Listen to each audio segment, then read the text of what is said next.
একটি জাহাজ মাঝ সমুদ্রে ভেসে উঠল, কিন্তু কোনো মানুষ নেই।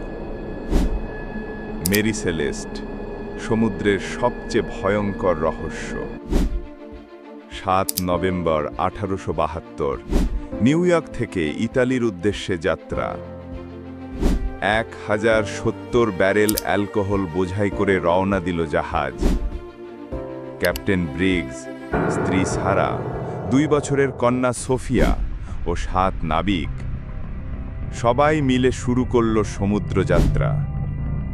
4 ডিসেম্বর, আজোরেসের পূর্বে 400 মাইল দূরে ডেই গ্রাটিয়ার নাবিকেরা আবিষ্কার করল এক অচেনা দৃশ্য। জাহাজ ভাসছে, কিন্তু ফাঁকা।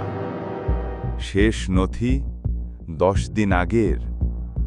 লাইফবোট নেই, যেন সবাই ইচ্ছাকৃতভাবে নেমে গেছে। আনুষ্ঠানিক তদন্তে অপরাধের কোনো প্রমাণ মেলেনি। মনে করা হয় অ্যালকোহলের গ্যাসে আতঙ্কে জাহাজ ছেড়েছিল তারা। ত্রুটিপূর্ণ যন্ত্র আর ঝড়ের আতঙ্ক। ডাকাতি বা বিদ্রোহের গল্প ধোপে টেকেনি।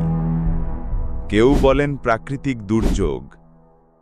কোনান ডয়েলের লেখা রহস্যকে আরও আলোড়িত করেছিল।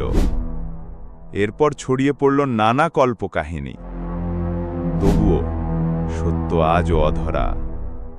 ক্যাপ্টেন ব্রিগস, তার পরিবার, 7 জন নাবিক, তাদের আর কখনো খুঁজে পাওয়া যায়নি। অনেক তথ্য, কিন্তু কোনো নিশ্চিত উত্তর নেই। মেরি সেলেস্ট, অমীমাংসিত রহস্যের প্রতীক। আপনি কি মনে করেন?